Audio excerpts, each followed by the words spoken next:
I am live on the Friday Live feature number 11. Goodness, what am I doing with my life that I look forward to Fridays where I bleat into the screen? But that's awesome. I'm happy with it. I look a little scruffy right now. It is a Friday morning of scrubbing things and whatnot. So I sat down looking like myself, having scrubbed and hauled. All right, here are some minor things, just a couple. One, roundabouts. I haven't tried, but I bet you can go throughout YouTube and find all the um, tutorials or rules or explanations of roundabouts that you could want. And I am here to say, I love them. I have loved them ever since I started driving in Sweden as a visitor 15 years ago. And after moving here and being properly trained in them, I love them even more.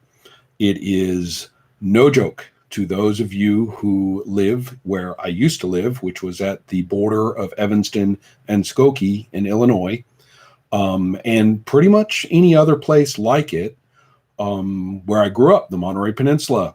After I left in the early 80s and came back, the traffic there was way different than I had grown up with. And anyway, anywhere you've lived that it's just wretched, right? You sit at the stoplights, whatever. You're missing out because the whole roundabout thing is amazing. Now, what do I mean? How do you do it? This is a PSA for people who don't get it or are puzzled at what they see or anything. Okay, so as you approach the roundabout, all right, if anybody's coming, stop. If nobody's coming, enter. But that's getting ahead of the game. You have to know what you're doing before you go in. You have to know where you want to come out. That's the key. You're headed up to the roundabout and you say, where do I want to come out? You're not going to go around and around and around the roundabout looking at exit signs. Okay, that's not going to work.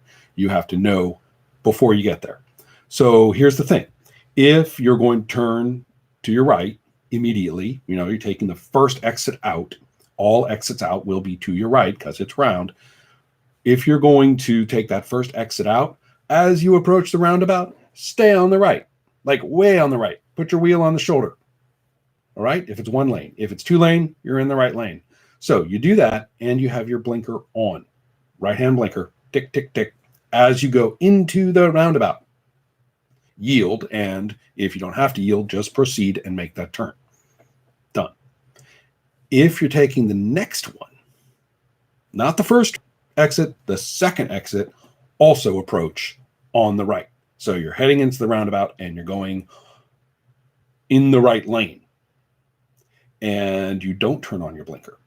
Okay, this lets everybody know you're in the right lane and you don't have your blinker. So that means they know that you're going to proceed past that first one, at which point you click on your blinker as they expect and get out of there on the second exit.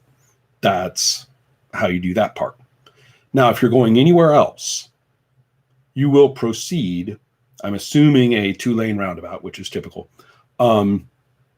You will proceed approaching on the left-hand lane. And that means that when you enter the roundabout, you are going to cross lane. And I mean like straight across practically, maybe a little angle, but really, it feels like to an American, you feel like you're driving right into traffic. Just make sure nobody's oncoming. Wait if they are. And then you go all the way across to that inner lane, best way to look at it, and turn and go around the roundabout. But when you're past the exit, it's got to be at least two, right? Because otherwise you would be on the right. When you go past that, then you shift over into the outer lane right before your exit and take it. Well, not right before, but right when you're about facing the exit you're not taking, shift over, look, make sure nobody's coming. They shouldn't be. They're not supposed to be. But maybe somebody's entering. Who knows? Just pay attention. And then take your turn. Here's the thing. Don't use your left-hand blinker. You're just going to confuse everybody. You're just going to make no sense. There is no left-hand blinker. You never turn left. Okay? Shifting into that inner lane, That's not a left-hand thing. You moved straight in there from the lane you were in, and you don't have to tell everybody that you're not taking those exits because you were in the left-hand lane. So that's the deal. If you're a Swede and you say, oh, no, you can use the blinker, blah, blah, blah. Hey, I got my driving instructor. My driving instructor is going to come over and he's going to whop you, okay? Because that's not right. So beware. For the people who are a little confused when they come in and they have to quickly change up their lane, or they're scared because people seem to be coming from the right or whatever. And also know what you're doing when you're going in. I am at this just got my driver's license a few months ago kind of mentality. And I'm like, that's wrong. That's wrong. And they're like, I've lived here all my life. How can you know? No, you're wrong. So that's where I'm at. I love them. They work. They're amazing. You lose no time. You don't have to wait. It's fantastic. My children are amused when we drive up on somewhere and there's a little bit of a line of cars because, a little bit of traffic there. And we say, oh no, a traffic jam. And, we're through it in 90 seconds and say, see, wasn't that a terrible traffic jam? That's what it's like with the roundabouts. So call me a fan. Okay, so that was sort of the funsy part. Should we talk about anything a little bit more critical, engaging, serious, depressing? Well, there are any number of things. I'm a grown-up, and those things are impinging upon us at all times, whether they are personal or whether they are big public policy issues. There's a few things to point out that I kind of like to bring to the forefront of my mind. Well, one of them, shall we go here? Shall we? Okay. Again, more for American friends, some of whom know this in detail already without me telling them, others who might not. So what we're looking at here, what I'm sitting in, is called a coalition or parliamentary democracy. Shockingly enough, the United States does not have one of these, but it's the way it mostly works around the world. So what happens is that there are all these parties, and if the party can get enough votes, then at a certain minimum percent, then they get a representation in Parliament. And there is no Senate Congress. It's just one thing. And so that means that you don't really know whether your party's going to get in. I mean, if it's big and well established, then yeah. But if you're little, what you'll do is you either are struggling, for just get that one seat with enough percentages, across the nation, or you go to one of the bigger parties and you kind of throw your hat in with them and say, listen, we're going to get all our guys to be voting your way. So can you take us into account, put a few of us on committees and, include us in your thing? And they might say yes or no. So you have basically the parties who make it into Parliament, and then you've got all either their local chapters, which are not always exactly the same as the big one, or you have little teeny tiny parties which have sort of, floated in there as buddies. But for the most part, you're going to look across Parliament, and the number of seats taken by each party is going to represent the number of the percentages of the votes that came in nationwide. So that's that. So now they're looking at each other, all these different parties, and what they really need is 50% or higher in alliances. So everybody does this quick math real quick, right? They all go, no, right, well, if we block with you and you block with you, we'll have 54%. But if I block just with you, I'll have 78% with you. But you know what? You kind of suck, and I don't want to do that. So anyway, everybody's sort of maneuvering to figure out which coalition shall be put together. This gets really interesting in the UK, which is sort of a hybrid, not quite exactly, but it has a system a lot like this for this purpose. And what happens in the term they use for this coalition is government. Now that's weird from our perspective because the government's basically what is. But here, that's when they talk about the fall of the government in the UK. It sounds so dramatic, but what it really means is that, well, it's time for a new general election. So I'll talk more about how that can happen in a second. But what a coalition does, once the members of the party reps all get together and like bust out deals, I'll make a coalition with you if you, support our position on this thing. Remember, there's lots of parties, so a given party doesn't have to have a platform that covers all the policies. So it works really well for coalitions. You're like, okay, this is my thing. All we care about, the only reason we're here really is for, some aspect of environmentalism. Fine. We'll get with any number of you parties as well, just, buy into our environmentalism for purposes of our coalition, right? And you don't have to compromise on other things necessarily, although sometimes, obviously, there are things about them that you are saying, not so happy about my coalition with you, but I'll have to live with it. And of course, to get that majority, most of these parties are going to have to cut some pretty heavy deals with each other in order just to get that coalition. In a system of this kind, you don't get monster parties that basically just say, well, we're always going to have 60, 70%, so we're just going to squat on this. Anyway, so you have this going on, and then the coalition proposes someone who they say is going to kind of be the chairman of this coalition. Typically, that's the prime minister in these systems. Some of these countries, most of these countries do have presidents, but presidents are a very ceremonial position in comparison. The prime minister is sort of the run the coalition, manage the coalition, get policies, handled and front for the whole thing. So this prime minister person is proposed usually out of the biggest party in the coalition. But that's part of the coalition deal, is who are we going to get to be the prime minister? And so you do that, and then an election, or then the government is formed, basically. Now, how does elections work in for this? When and if the members of the coalition are no longer happy with it, they can have a vote of no confidence, and it's usually regarding the personage of the prime minister, but it's really about the whole coalition.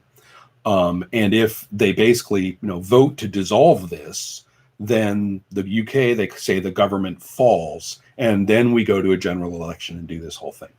Anyway, some countries do this on a scheduled basis, like usually every 6 years. Others basically just let it stand and, confirm aspects of it, kind of like, are we ready to keep going with this? Yes or no sort of voting. And that's kind of the way it works. And it's baffling to many Americans because our parties are not equivalent parties. Our parties are already tacit coalitions of all these competing interests. So it's kind of like the Republicans and the Democrats in the United States, they aren't one of these basic, this is what we want European parties or worldwide typical parties. They are instead already pre-existing coalitions who are just a little bit shifty and in practice are losing coalition sub-parties and gaining them, at any given moment. So it's kind of like the coalition part's already passed. Well, here, one of the really cool things that I like about it is that you can tell who the jerks are. They're in a party with a jerk flag, and you don't really have much of this sort of stealth stuff like, neo-fascists inside some institutional branch that the Republican Party kind of has a good strong claim to. You don't really have these kind of stealth situations where ideologies or practices can take over an institution if that particular party dominates in the election. So instead, you have the sort of painful choice for the members of a coalition looking at the other proposed members of the coalition and saying, well, yeah, we'd have the numbers for a majority if we include them. And then you have to decide whether you want to include them or not. By the way, typically the other parties who aren't in the coalition, they form what's called a minority government, and they may or may not be very unified. Sometimes you have a very unified minority coalition basically operating as a pushback on the main one as time goes by. Other times it's more haphazard in the various objections or modifications, debates. Well, anyway, in a nutshell, that's some coalition democracy stuff. It leads to some interesting questions. I remember when we were moving, people were concerned. They were saying, "Well, God, they've got neo-Nazi parties over there." And yes, this is an issue everywhere. But the important part here is that, again, they're wearing their shirts and they've got their flag, and you know exactly who they are and if they are in terms of public policy and representation. And if this particular coalition includes them, then they've kind of got to do it openly. They've kind of got to turn around to the voters, and a lot of the other voters are going to say, "Wait, what? We did not put you in place so that you can make this coalition." So, you know, good luck on your whole coalition and your government prime minister situation, buddy. So it's a very interesting set of balances on, well, okay, we can grab for the power, but who are we going to grab for it with? And again, you know, the roles, the desires are far more explicit and transparent per party than they are in the States. And I find this quite liberating, actually. My wife, who is a native-born citizen, of course, got to vote in the last election. In the schools, they teach the kids all about all the different parties and everything. I remember that from when I was a kid. Don't think they do it in the States much these days. You know, hold mock elections and stuff like that in the grade schools. I remember doing that back in the 70s.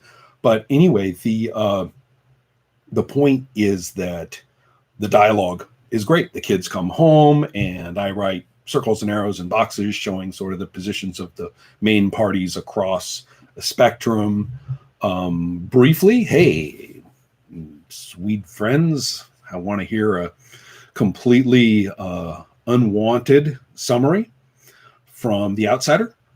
Well, I'll run it down pretty fast. There's about 5 or 6 main parties. I mean, again, little ones matter a lot, but of the biggies who are going to look at each other first, you know, for coalition purposes, the biggest one is effectively the moderate center, which in European terms and worldwide terms is very much a social democracy. It's all about public support of education, all about public support of healthcare, all about basically keeping the existing bureaucracy rolling as is.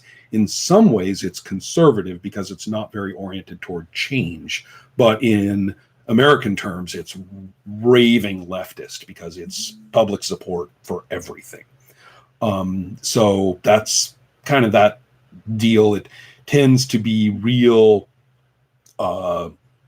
compromising with coalition members. You know, coalition members come in with a thing they really want, then this one says, well, okay. So it's often regarded as sort of wishy-washy. But anyway, that's one of them.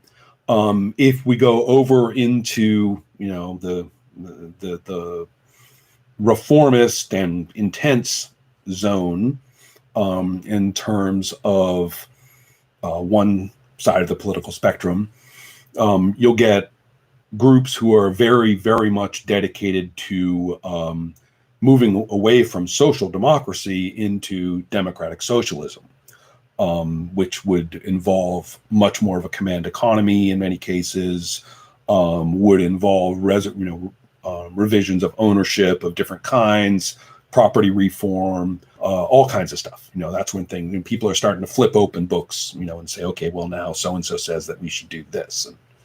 And so you think of it as pretty much different brands of capital L left. So there's different groups in that zone. Many of those groups right now, form alliances and debates within themselves.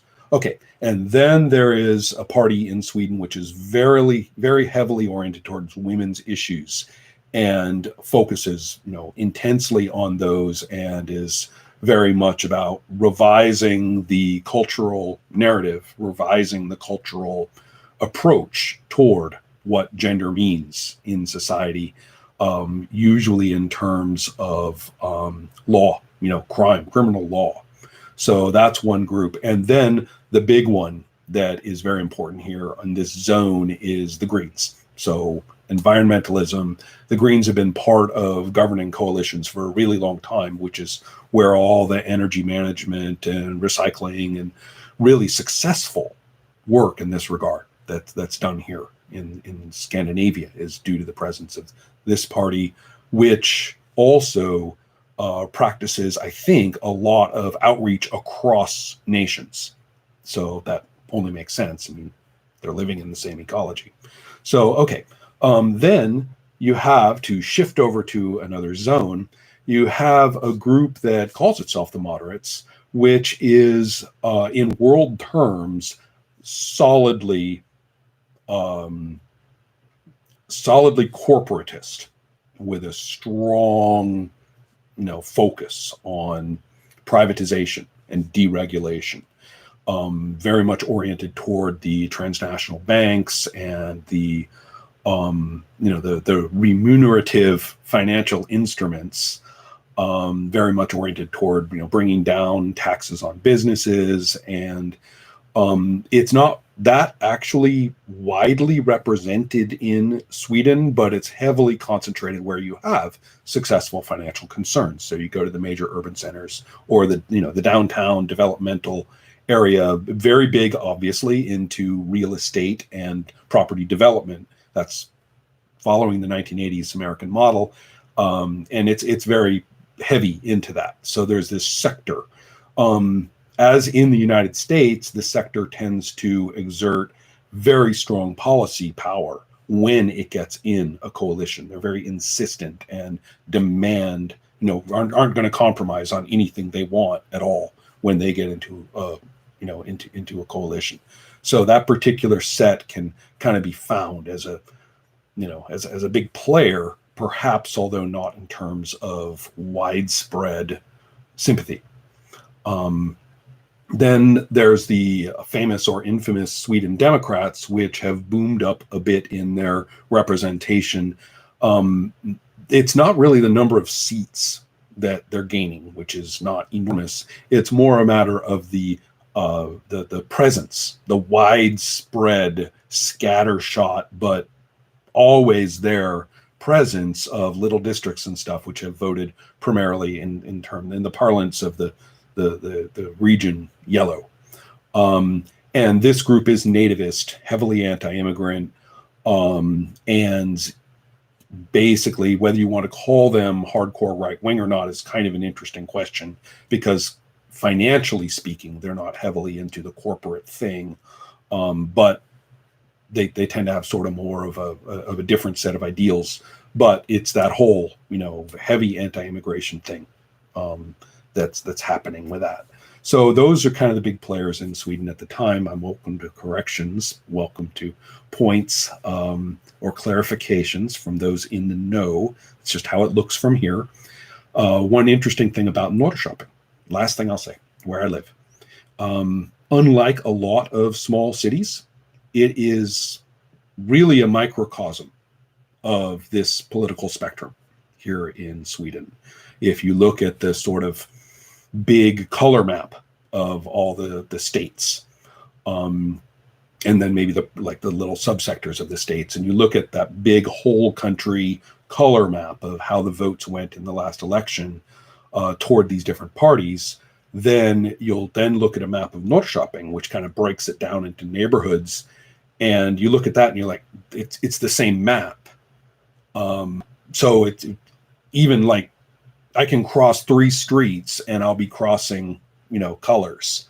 So it's kind of an interesting town to live in. You're having a national debate in microcosm right here. So that's it for the Friday Live. Sweden stuff looks like it was this time. Always interested in your comments, and I will talk to you later.